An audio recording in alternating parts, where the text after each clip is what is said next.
يعتقد البعض أن الظروف الاقتصادية التي تمر بها مصر أدت لتوقف عجلة الإنتاج ببعض المشروعات الخدمية، ولكن الواقع يؤكد عكس ذلك. ففي وسط زحام الجدل السياسي الذي يحاول البعض جر مصر إليه، تخطط وزارة المرافق لتوفير نقطة مياه نقية والوصول بخدمات الصرف الصحي لكل بقعة في ربوع مصر. ومن هنا كان اهتمام وزير المرافق بتفقد الأعمال الجارية بمحطات المياه والصرف الصحي بالإسماعيلية، والتي بدأها بتفقد محطة الصرف الصحي بمدينة القصاصين. احنا الحقيقة بنسعد النهاردة برفقة معالي المحافظ وزيارة محافظة الإسماعيلية، وهذه الزيارة إن شاء الله بنمر وبنناقش كل ما له علاقة بمشروعات مياه الشرب والصرف الصحي. والنهاردة احنا موجودين في محطة القصاصين بمحطة صرف صحي، الطاقة بتاعتها 20,000. واحنا طبعا زيارة النهاردة زيارة تفقدية عشان ما هي ميعاد دخولها الخدمة في 30/6، واحنا اثناء الفترة دي بنمر على المواقع عشان نطمن ان شاء الله انها تدخل خدمة في 30/6. عارفين كويس قوي ان معظم مشاكلنا سواء في محافظة الاسماعيلية او في مصر كده هي خاصة بالمرافق، سواء مياه الشرب او الصرف الصحي. لكن لما اجي ابص على الاعتمادات اللي خصصت خلال هذا العام الاقي 101 مليون، 24 مليون مياه و77 مليون صرف الصحي. لو قارناها بالسنة السابقة او اللي قبلها نلاقي ان في 3 أضعاف المبالغ اللي خصصت في اعتماد خلال هذا العام. بالإضافة احنا جالنا 42 مليون جنيه في زيادة في الموازنة الاستثمارية للمحافظة لمرافق برضو المياه والشرب والمياه الشرب والصرف الصحي. بالإضافة برضو ان في تصديق ب 25 مليون جنيه للهيئة القومية عشان استكمال موضوع المرافق او مشروع المرافق الخاص بالسماكين. مدينة التل الكبير حظيت باهتمام خاص من وزير المرافق خاصة، وأنها تضم واحدة من أضخم محطات المياه النقية اقتربت بتكاليف إنشائها وتطويرها من المليار جنيه.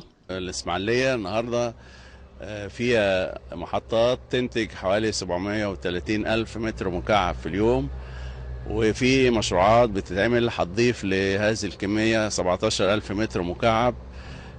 لكن الطاقة الإنتاجية الفعلية حاليا حوالي 500 ألف متر مكعب، فده طبعا بيطمنا إن شاء الله مياه الشرب في الإسماعيلية ما يبقاش فيها مشاكل. وده بيرجعنا تاني إن احنا الفترة اللي جاية دي هيبقى التركيز كله على مشروعات الصرف الصحي، لأن احنا لما بنكون بننتج 750 ألف متر مكعب مياه شرب يوميا، يبقى لازم يكون عندنا مشروعات لمعالجة الصرف الصحي لا تقل عن 500 ألف متر مكعب. والله يمكن من الموضوعات النهاردة اللي هنطرحها على معالي الوزير، يمكن هو أبدأ يعني ترحابه للاستماع ودراسة هذا الموضوع. احنا طرحين مطلب، احنا مش هنوصل لمنطقة واحدة، تمام؟ ده العدد ده هيفوق ال 30 قرية أو تابع، والمطلوب لهم حوالي 9 مليون جنيه. إن شاء الله أثناء توجه معالي الوزير عندنا في المحافظة هنعرض عليه هذا المطلب بالتفصيل إن شاء الله. عبء كبير يقع على عاتق الإدارات التنفيذية المعنية بمشروعات مياه الشرب والصرف الصحي لتوصيل هذه الخدمات للمناطق المحرومة بكافة مناطق الجمهورية، وبما يضمن الحفاظ على البيئة بهذه المناطق. تم رفع صيانة لبعض محطات معزام والملاك، دي اهتمينا بها بالوصيلة دي فيما يخص الصيانة، وده كان مبلغ 700,000 جنيه شمل هذا الموضوع. حدنا محطة المياه الرئيسية مهتمين بها اهتمام كبير، لأن محطة المياه الرئيسية بتغذي لغاية 7 آبار من الظهرية ل7 آبار، فعليها حمل كبير. هو مشروع الصرف الصحي للتل الكبير، هي الطاقة بتاعته 20,000 متر مكعب كل يوم، ودي المرحلة الثانية من محطة المعالجة للصرف الصحي بتاع التل الكبير. المرحلة الأولى كانت 10,000 والثانية 20,000. واحنا النهارده صراحة عندنا كثافة بطاقة كبيرة جدا تسع ان احنا نقدر ندخل بعد كده اي اكستنشن او اي امتداد سكاني يبدأ يظهر حوالين مدينة التل الكبير.